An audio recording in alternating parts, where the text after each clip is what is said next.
అశ్విదత్ గారు నమస్తే సార్. నమస్తే సార్. నమస్తే సార్ మీతో మాట్లాడదామని నేను ఆల్మోస్ట్ 2-3 months గా ట్రై చేస్తున్నానండి. Sir. Yeah thank you sir. Thank you. ఈ కల్కి టూ ఎప్పటి త్రీ నుంచి? ఈ 2-3 months నుంచి అసలు ఒంట్లో బాగాలేదులేండి. ఓకే అది ఓకే. సగం రీజన్. అవునా? Okay okay. ఇప్పుడు ఎలా ఉంది సార్? ఇప్పుడు బాగానే ఉంది. Okay okay. యా అంటే మీరు మా అందరికి ఇన్స్పిరేషన్ సార్. ఎందుకంటే బేసిక్గా విజయవాడ నుంచి మొదలైంది మీ ప్రయాణం. అవునండి. ఒక విజయవాడ వాస్తవ్యులుగా అప్సరా థియేటర్ లో రెగ్యులర్ గా సినిమాలు చూసే సినీ అభిమానులుగా మా అందరికి అశ్విని దత్ గారు అంటే ఆ ఇన్స్పిరేషన్ ఉంటుంది సార్. అవునండి. అవునండి. Thank you sir. Thank you yeah sir, అంటే నాకు మీలో ఒక్కటి బాగా నచ్చుతుంది సార్. అది సార్. మీరు ఎలా తీసుకుంటారో నాకు తెలియదు కానీ, ఎవరైతే స్టార్ గా ఉంటారో ఉమ్. వాళ్ళందరినీ కూడా మీరు భలే కన్విన్స్ చేసుకుంటారు సార్. ఒకప్పుడు ఎన్టీఆర్ గారు ఎన్టీఆర్ గారు అవునండి. నెంబర్ 1 గా ఉన్నప్పుడు మీరు ఎన్టీఆర్ గారితో అసోసియేట్ ఉన్నారు. అవును. తర్వాత చిరంజీవి గారు నెంబర్ 1 గా ఉన్నప్పుడు చిరంజీవి గారితో అసోసియేట్ ఉన్నారు. అవును సార్. ఇప్పుడు ప్రభాస్ గారు నెంబర్ 1 గా ఉన్నప్పుడు ప్రభాస్ గారితో అసోసియేట్ ఉన్నారు. ఏంటి సార్ అసలు స్కిల్ ఏంటి? అది కదా నిర్మాతకు కావాల్సింది. అవునండి. ఆ, అంటే ఏం లేదండి. వరుసగా ఈ ఈ లైన్ లో 50 years బ్యాక్ వచ్చాను కాబట్టి ఉమ్, నా first favourite artist N T Rama Rao గారు, ఆయనతో తీశాను.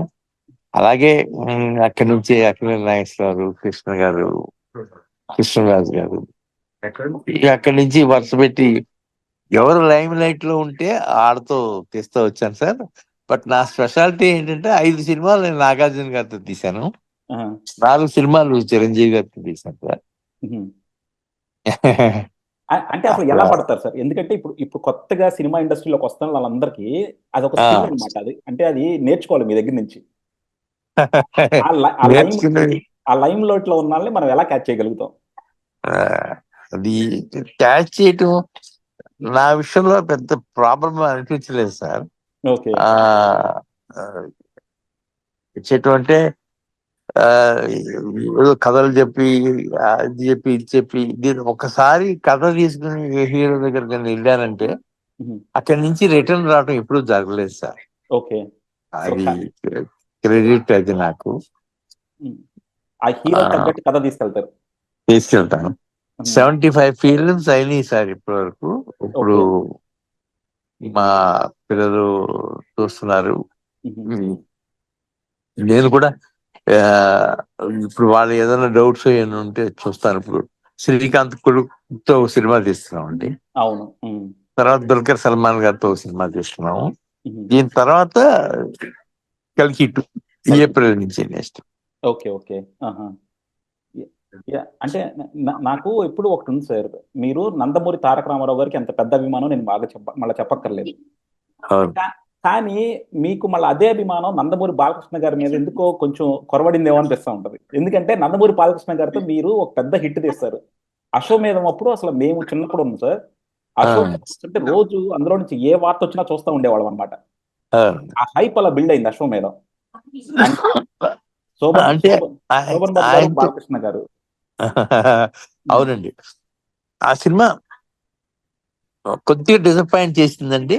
బట్ ఉమ్, డిసప్పాయింట్ చేసిందని నేనేమి ఇప్పుడు డిసప్పాయింట్ అవ్వలేదు. తర్వాత నేను బాలకృష్ణ గారు అప్పుడప్పుడు కలుస్తుంటాం, మాట్లాడుకుంటుంటాం ఉమ్, తప్ప తీయాలని ఇంట్రెస్ట్ మధ్యలో కలిగింది, కానీ ఎందుకు నా సబ్జెక్ట్ ఏదో మళ్ళీ వర్కౌట్ అవుదని అనిపించింది. తర్వాత ఇక మనకి ఆర్డర్లో మా పనిచేసే హీరోలు ఎవరో పనిచేస్తా ఉన్నారు, అలా వెళ్తా ఉన్నారు తప్ప చేయకూడదని ఏమి బాలకృష్ణతో చేయకూడదు, చెయ్యాలి. ఆ, చెయ్యాలనే ఉంటుంది తప్ప చేయకూడదు అనేది ఎప్పుడు ఉండదు. ఓకే. ఎందుకంటే మేము అందరం ఎక్స్పెక్ట్ చేసింది ఏంటంటే సార్, మీరు అంటే మనం సినిమా చూసినాక నాకు తెలిసి మీరు ఒక్కళ్ళే చేయగలరేమో. అంటే మళ్ళీ బాలకృష్ణని, హరికృష్ణని, నందమూరి జూనియర్ ఎన్టీఆర్ని అందరినీ పెట్టి ఒక సినిమా చేస్తారేమో అని ఆశించాం అనమాట. ఎందుకంటే అవునండి. ఆ క్యాపబిలిటీ మీకు ఉంది కాబట్టి. అవునండి. ఆ, కానీ అట్లా ఆలోచన రాలేదు సార్. ఆ తర్వాత వాళ్ళు అదే మనం అయిన తర్వాత మనం కూడా చాలా సినిమాలు తీసాం, కానీ మన లైన్ వేరుగా ఉంది. అదేలే. అలాగే. ఓకే. సార్, అంటే మీ సినీ ప్రస్థానం చూసుకుంటే సార్, ఇప్పుడు వెనక్కి తిరిగి చూసుకుంటే మీకు ఏమనిపిస్తుంది సార్? అంటే నేను ఇప్పుడు చూస్తే ఇప్పుడున్న సూపర్ స్టార్స్ రామ్ చరణ్ కావచ్చు, మహేష్ బాబు కావచ్చు, జూనియర్ ఎన్టీఆర్ కావచ్చు, వీళ్ళందరూ కూడా మీరు ఇంట్రడ్యూస్ చేసిన వాళ్ళే, లేదంటే మీ ఫిలిం అవును. ఇంట్రడ్యూస్ చేసిన వాళ్ళే. అవును. అల్లు అవును. అర్జున్ వాళ్ళందరినీ అవునండి. చూసుకున్నప్పుడు మీకు ఏమనిపిస్తుంది సార్? బాగా గర్వంగా ఉంటుందండి. వీళ్ళంతా మన వల్లే వచ్చారు కదా అనే ఫీలింగ్ ఉంటుంది నాకు. ఉమ్, ఆ తర్వాత ఇప్పుడు వాళ్ళు లైన్ లో ఉన్నారు కాబట్టి మనం ఏదన్నా లైన్ తీసుకెళ్తే బాగుంటుందా అనే ఆలోచన ఎప్పుడు రాలేదు కూడా. నేను ఎప్పటికప్పుడు ఎత్తుక్కుంటూ ఉంటాను, సబ్జెక్టులు జరుగుతూనే ఉంటాయి నాకు. ప్రభాస్ ఇంకో సినిమా ఉంది, ఆ తర్వాత ప్రభాస్ తో కానీ ఇంకో వాళ్ళతో కానీ తీయటానికి ఇంటికి వెళ్తాను తప్ప ఇంక ఎక్కడో అయిపోయిన వాళ్ళ, ఇప్పుడు వాళ్ళు లైమ్ లైట్ లో ఉన్నారు, మంచి భూమిలో ఉన్నారు, వాళ్ళ గురించి వెళ్ళాల్సిన అవసరం ఉండదని అనిపిస్తుంది సార్ నాకు. ఓకే. అండ్ అసలు ఇప్పుడు మీకు అవసరం కూడా లేదనుకోండి సార్, ఎందుకంటే మీకు బ్లాక్ బస్టర్ డైరెక్టర్ మీ ఇంట్లో ఉన్నారు ఇప్పుడు. అదే బ్లాక్ బస్టర్ డైరెక్టర్ మా ఇంట్లోనే ఉన్నాడు.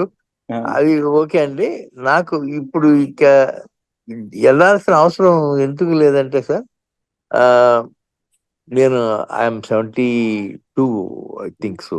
ఉమ్. అందుకని సబ్జెక్టులు ఏమన్నా మా పిల్లలే తీసుకొస్తే అందులో చూస్తూ ఉంటాను తప్ప నేనేమి పెద్ద వెతకనండి ఇంకా. ఓకే. ఆ, అలా వెళ్తా ఉంటుందండి. యా. అంటే సార్ అంటే మీరున్నప్పుడే అందరూ చెప్తా ఉండేవాళ్ళు ఏదైనా సరే హై బడ్జెట్ ఫిల్మ్ అంటే అశ్విని దత్ గారు అని చెప్పి ఆ రోజుల్లో కూడా. అది అవునండి. ఆ, అది అంటే మధ్యలో మీ పిల్లలు కొద్దిగా డౌన్ అయినా సరే మళ్ళీ ఇప్పుడు ఆల్మోస్ట్ లైక్ పీక్ సినిమా ఇండస్ట్రీలో ఒక పీక్ చూస్తున్నారని చెప్పొచ్చేమో. అవునండి. ఆ, అవును, అవును సార్. ఎలా అనిపిస్తుంది సార్? అంటే ఆ లెగసీని క్యారీ ఫార్వర్డ్ చేయడం అంత ఈజీ కాదు కదా. అవునండి. నేను ఐఎమ్ సో మచ్ హ్యాపీ అండి. ఉమ్, ఎందుకంటే వాళ్ళు ఆ డిసిప్లిన్ నాలాగా అది మెయింటైన్ చేశారు వాళ్ళు. అందుకనే వాళ్ళని అడుగుజాడల్లో నేను కూడా నడవాలనుకుంటున్నాను ప్రస్తుతం. ఉమ్. అలా ఉంది సార్ పరిస్థితి. యా. నాకు మీ మీ హంబుల్నెస్ కి ఒక బెస్ట్ ఎగ్జాంపుల్ ఏంటంటే సార్, మీరు అమితాబ్ బచ్చన్ గారు అంటే ఆయన మీ కాళ్ళకు దండం పెడుతుంటే మీరు ఆయన కాళ్ళకు దండం పెట్టారు. అసలు అవునండి. నాకు బాగా నచ్చింది ఏంటంటే అసలు అమితాబ్ బచ్చన్ గారు వయసులో కూడా మీకన్నా పెద్ద ఆయన, అవునండి. ఆయన మీ కాళ్ళకు దండం పెట్టడం ఏంటి సార్ అసలు? అంటే అసలు అది మన సినీ హీరోస్ ని అసలు ఎక్స్పెక్ట్ చేయగలుగుతాం అలా? అవును. చేయొచ్చంటానండి. అది ఆయన గొప్పతనం సార్. ఆయన ఎక్కడి నుంచి ఎక్కడికి వచ్చిన గొప్ప వ్యక్తి సార్ ఆయన. ప్రపంచంలో నెంబర్ 1 స్టార్ అంటే ఆయనే సార్. ఆయనతో సినిమా తీయటం మా అదృష్టం అనుకున్నాను. అది ఒకటి సినిమా అయిపోయింది, ఇప్పుడు రెండోది కూడా మొదలవుతుంది. I'm very glad to work with him sir. నేను అంటే మా యూరోప్ లో మా జర్మనీలో కామెంట్ విన్నాను సార్, ఒక నార్త్ ఇండియన్ నుంచి అనమాట అది.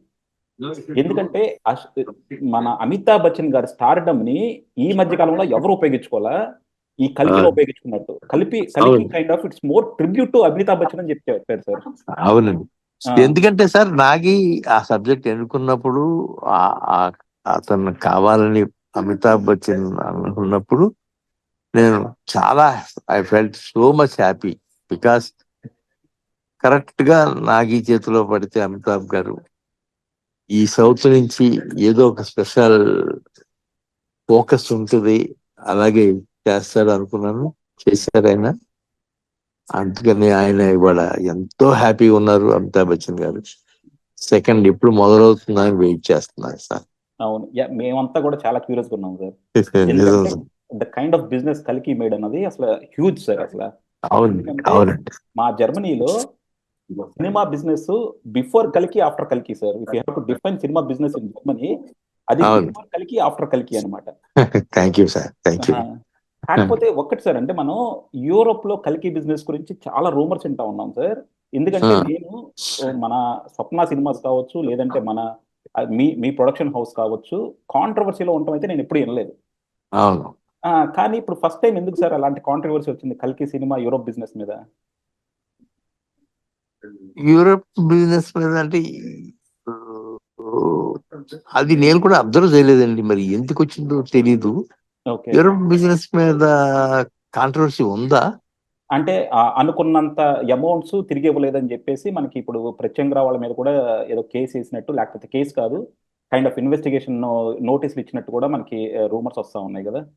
అంటే ఇప్పుడు ఓవర్సీస్ ఏ పార్ట్ అయినా సరే ఇప్పుడే సెటిల్ చేస్తున్నారు సార్ ఒక్కొక్కటి. ఓకే. నేను నెక్స్ట్ వీక్ ఆ 5 వీక్ మీకు చెప్తాను. ఓకే. యా. యా, డెఫినెట్ గా సార్. నాకు మీ మీద ఒక చిన్న కంప్లైంట్ ఉంది సార్.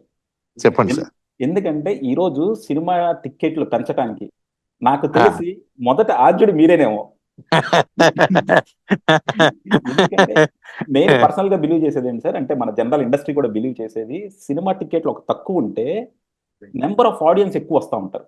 అది అవును, డెఫినెట్ గా. ఎక్కువ ఎక్కువ ఎందుకంటే వస్తారు సార్. నాకు చిన్న ఎగ్జాంపుల్ అది చెప్తాను సార్. నేను జర్మనీలో కల్కిని 3వ వారం తీసుకుని వేసాను సార్. ఆ, 3వ వారం తీసుకుని నేను ఒక సెంటర్లో వేసాను.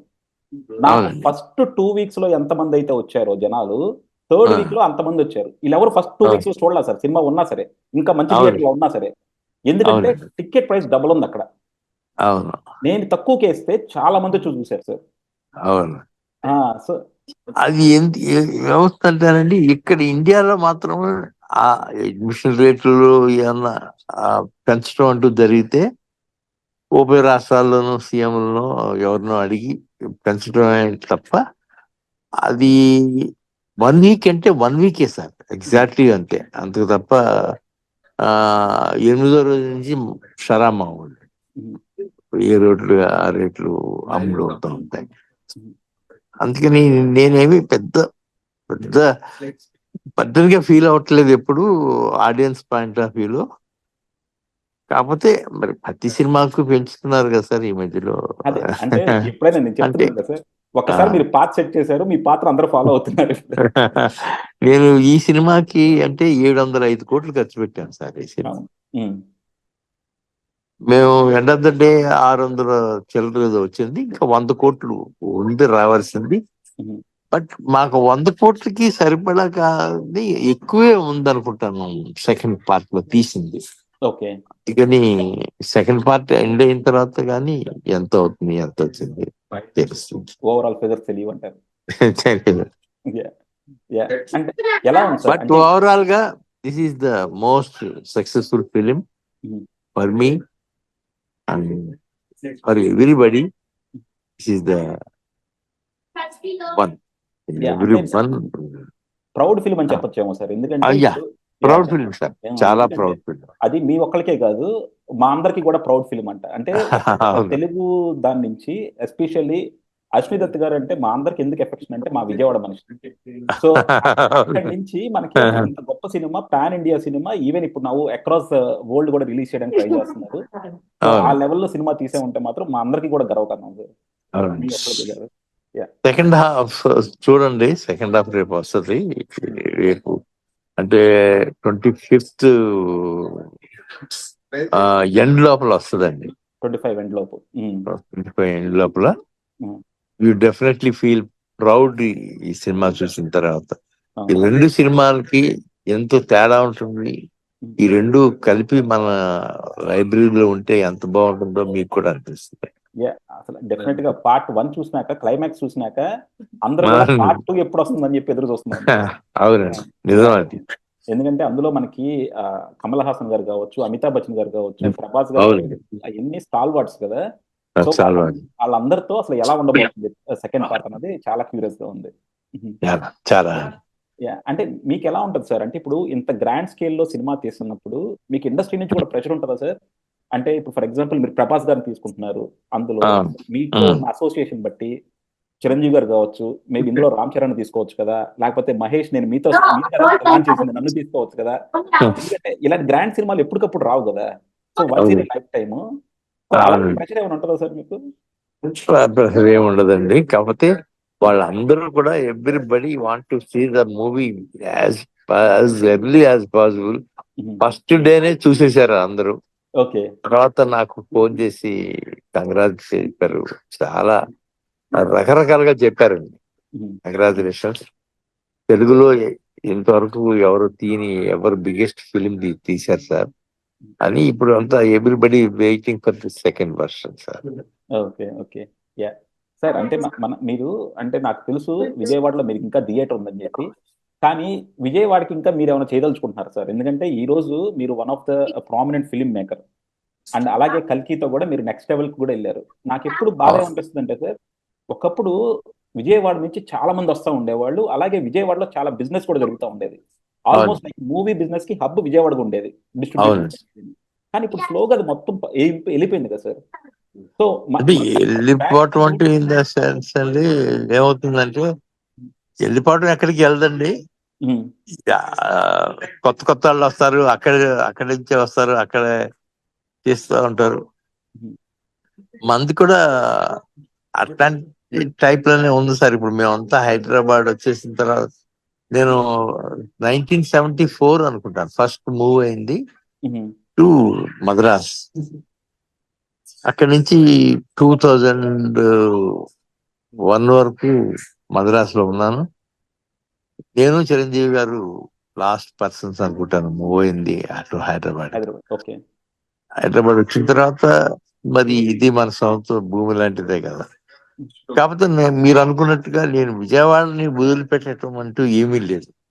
విజయవాడలో ఇప్పటికీ నేను 50 ఎకరాలు నాకు పొలం ఉంటే గన్నవరం ఎయిర్పోర్ట్ నా అనుకుని ఆ పొలం దానికి ఇచ్చాను. దానికి నిమిత్తం ఇప్పుడు నాకు కూడా ల్యాండ్ ఇచ్చారు అక్కడ. బాగానే ఉందంట. అంటే నా పాయింట్ ఏంటంటే సార్, మనకు ఒకప్పుడు విజయవాడలో చూసుకుంటే నేషనల్ లితో ప్రింటర్స్ ఉండేది. సో మనకి సినిమా పోస్టర్లు అన్ని కూడా అక్కడికే వచ్చాయి, అక్కడి నుంచే వచ్చాయి. సో అలాగే విజయవాడలో కూడా మనకి చాలా టాలెంట్ ఉంది. ఎందుకంటే ఇప్పుడు మీరు అబ్జర్వ్ చేసి ఉంటారు సార్, మీరు బిజినెస్ లో ఉన్నారు కాబట్టి. ఒకప్పుడు మీరు మద్రాసులో ఉన్నప్పుడు, తర్వాత హైదరాబాద్ వచ్చినప్పుడు, హైదరాబాద్ రాగానే హైదరాబాద్ చుట్టుపక్కల ఎంత టాలెంట్ పెరిగిందో మీరు చూసుంటారు. సో అలాగే మనకి విజయవాడలో కనుక ఏదో ఒకటి చిన్న స్టూడియో కావచ్చు ఏదన్నా పెడితే విజయవాడ చుట్టుపక్కల కూడా ఆ టాలెంట్ కి ఛాన్స్ ఉంటుంది కదా సార్. ఇప్పుడు మనకి తెనాల్లో నేను చెప్పక్కర్లా, తెనాల్లో మనకి ఎంత మంది కళాకారులు ఉన్నారు, ఎంతమంది నాటకాలు చేసేవాళ్ళు ఉన్నారు, ఎంతమంది రైటర్స్ ఉన్నారు. మన బొర్రా సాయిమాధవ్ గారు కూడా అక్కడి నుంచి వచ్చిన వాళ్ళే. అక్కడ కూడా మనం చిన్న ఇండస్ట్రీ, పెద్దది అక్కర్లా, రెగ్యులర్ గా కనుక చిన్న చిన్నగా సినిమాలు తీస్తా ఉంటే ఆ లోకల్ టాలెంట్ కూడా దాన్ని ఏమంటాం, ఆ దగ్గర ప్రాక్సిమిటీ ఉంటే డెవలప్మెంట్ ఎక్కువ ఉంటుంది కదా సార్. ఎక్కువ ఉంటుంది కానీ సార్, అలా ఇప్పుడు విజయవాడ అనుకోవచ్చా, వైజాగ్ అనుకుందామా, తిరుపతి అనుకుందామా, ఇట్లా ఇట్లా ఆలోచిస్తే ప్రతి కేంద్రం అలాగే అనిపిస్తుంది సార్. కాకపోతే ఇవాళ మనకి అంత టైం కూడా లేదు సార్. ఇవాళ ఆర్టిస్టులు ఇక్కడి నుంచి అక్కడికి, అక్కడి నుంచి అక్కడికి, ఇక్కడి నుంచి అక్కడికి తిరగడం చాలా కష్టంగా ఉంటుంది సార్. అందుకని ఎక్కడ అభివృద్ధి ఉంటే అక్కడే ఉంటుంది కదా. మద్రాస్ తర్వాత హైదరాబాద్.